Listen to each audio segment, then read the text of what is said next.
Bonjour à tous, moi je me présente, je m'appelle Vicente et aujourd'hui donc dans cette vidéo je vais te parler de comment faire pour avoir plus d'énergie dans ta journée.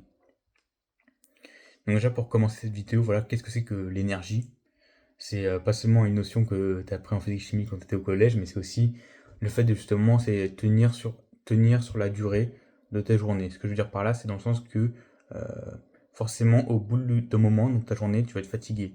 Tu vas avoir sommeil, tu vas vouloir bâiller ou simplement être flemmard et ne rien faire. Ce qui est normal en soi, c'est pas choquant. Mais justement, dans cette vidéo, en fait, je vais t'apprendre comment faire pour justement que tu aies plus d'énergie, que globalement, tu arrives à finir plus de tâches que d'habitude et donc te sentir moins fatigué et moins lourd dans ta journée, mais au contraire, donc te sentir mieux et globalement plus sain dans ta vie.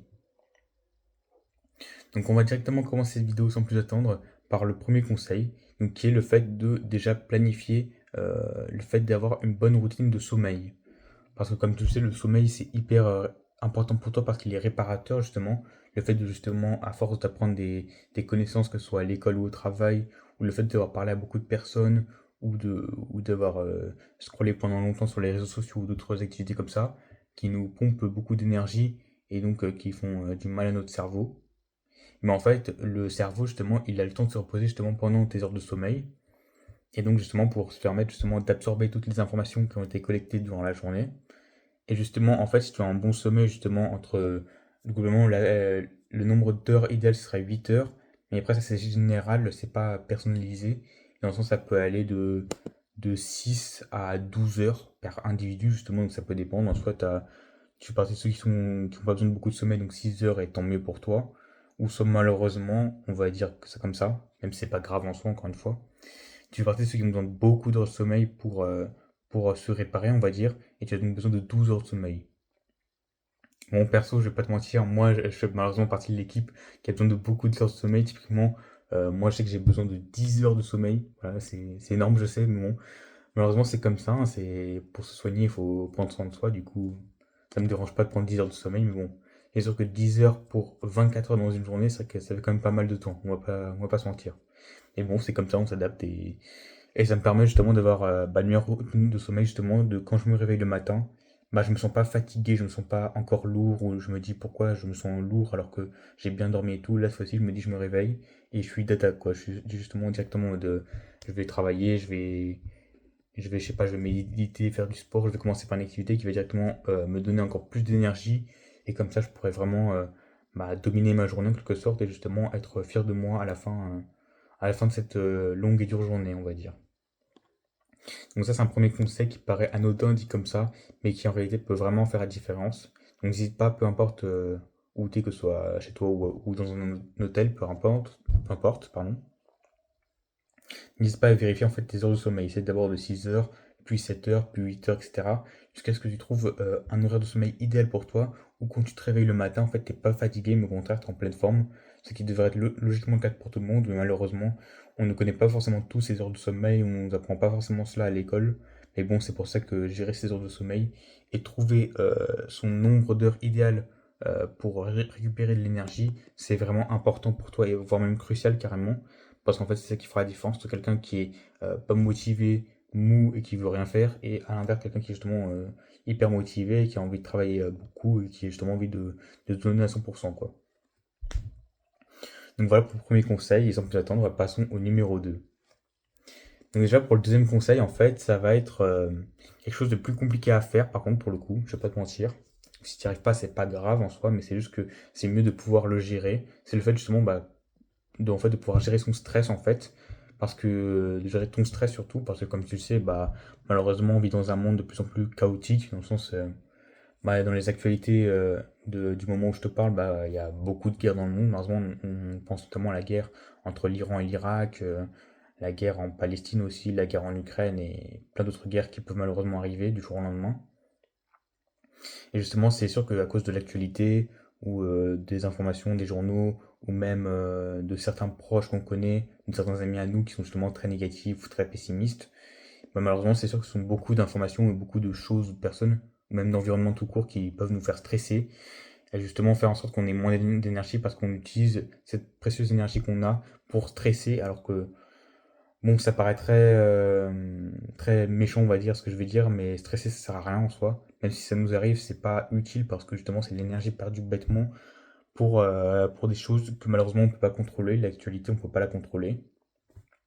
Et donc, justement, si tu sens qu'il y a une personne ou un environnement ou un lieu qui te fait peur, on va dire, ou que juste il t'apporte du stress, bah forcément, c'est pas la peine d'y aller. Enfin, évite tout contact avec ce genre d'environnement parce qu'en fait, au début, tu peux te dire que c'est pas si grave. Si tu passes un jour ou une semaine dedans, tu peux te dire que ça peut aller.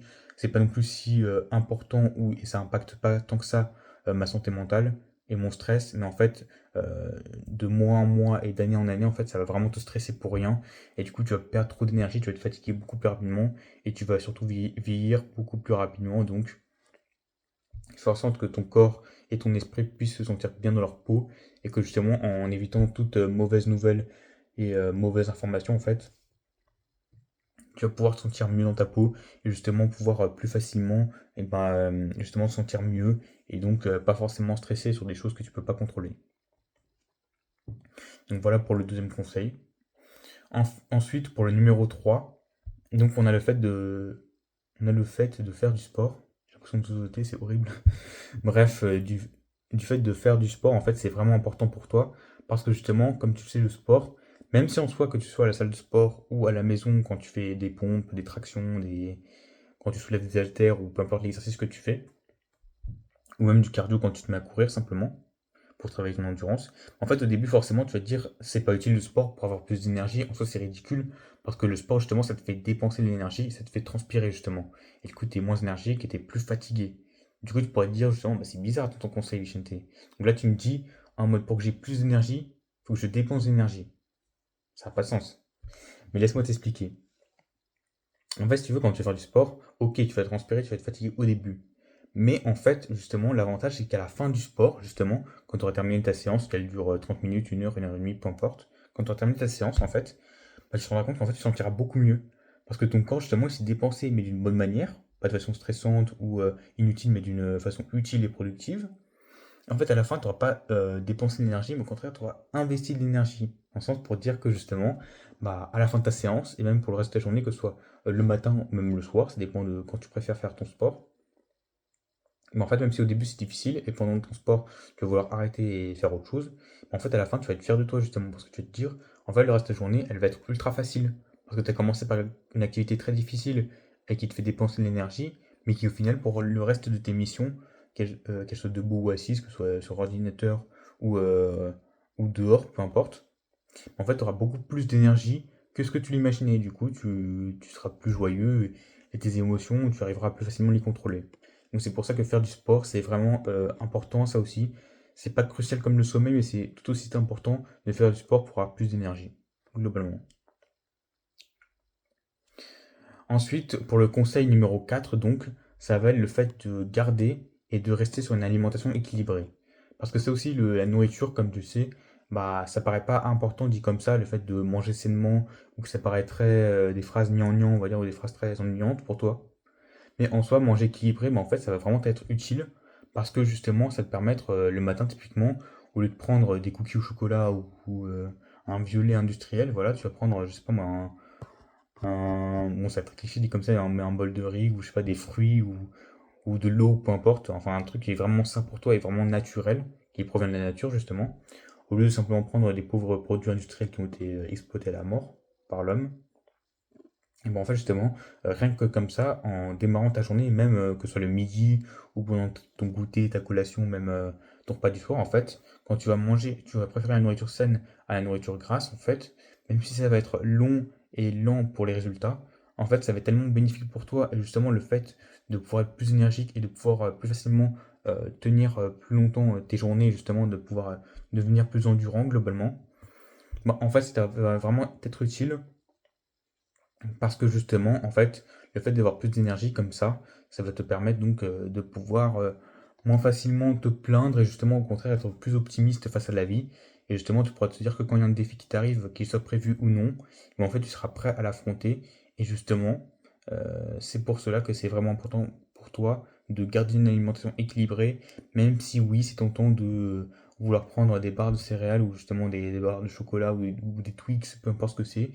Mais s'il te plaît, dans tous les cas, si tu penses à prendre ce genre de choses, réfléchis-y bien avant et n'oublie pas de manger sainement, même si c'est pas facile, je te l'accorde. Enfin, en dernier conseil que je vais t'apporter pour cette vidéo, afin de la conclure, c'est justement de rester optimiste face aux défis. Justement, ce dernier point a un lien avec le point numéro 2, qui est le fait de gérer correctement son stress. Parce que justement, si tu adoptes un comportement positif en fait face à la vie, bah, tu verras que ta mentalité et la version du monde que tu avais de base, en fait, elle sera beaucoup plus positive. C'est-à-dire qu'imaginons, au lieu de te plaindre de quelque chose, et qu'au contraire, justement, tu te dis que tu vas la retirer de ta vie, cette chose-là, ou que tu vas la changer ou l'améliorer, mais en fait, tu te rendras compte qu'en le faisant, même si c'est pas facile au début et que tu vas un peu être fatigué, bah justement, à la fin, tu te sentiras beaucoup mieux parce que justement, tu as ton cerveau qui te lancera un message positif, justement, une onde positive pour dire voilà, félicitations, tu as terminé ta mission et justement, tu as pu changer ton présent, changer ta vie en quelque sorte, aussi minime soit l'effort. Et donc justement, c'est très pratique pour toi, parce que quand tu vas passer d'un mindset très négatif et très en mode ah, je peux pas le faire, c'est trop difficile, ou ça, il faut vraiment être chanceux, ou être riche, ou avoir telle compétence, alors que ce n'est pas forcément le cas, et passer d'une mentalité comme ça à une mentalité justement où tu es en mode comment je peux faire ça, à qui je pourrais demander de l'aide, à qui je pourrais donner ce travail, à comment je pourrais faire confiance à quelqu'un, etc. Et voir la vie d'une façon plus positive et plus challengeante, mais d'une bonne manière bah, tu verras que ça aussi, ça te permettra d'avoir plus d'énergie et de ne pas consommer de l'énergie bêtement sur l'aspect négatif de la vie, mais de te concentrer plus sur l'aspect positif de celle-ci. Voilà, c'était tout pour cette vidéo. J'espère qu'elle t'aura plu. Si jamais elle t'a plu, n'hésite pas à lâcher un pouce bleu. Ça me fait vraiment plaisir et pour le coup, ça me permet de prouver que ce genre de vidéo te plaît. Je- À lâcher un commentaire justement pour me dire quelle thématique t'aimerais que je parle dans mes prochaines vidéos du développement personnel que je n'ai pas encore fait, évidemment. Et enfin, et le plus important, à partager cette vidéo à un membre de ta famille, à un de tes amis, ou même surtout à quelqu'un en qui tu sens malheureusement c'est quelqu'un de très mou, ou quelqu'un de très pessimiste, ou que tu sens qui est tout le temps fatigué. Mais n'hésite pas à lui montrer cette vidéo, peut-être ça pourra lui apporter des pistes justement pour pouvoir avoir une vie de meilleure qualité et justement pouvoir être de plus bonne humeur, ou de simplement voilà, d'être plus énergique, d'être plus présent dans le moment présent justement. Voilà, sur ce, je te dis à la prochaine pour une prochaine vidéo. C'était Vicente. Salut!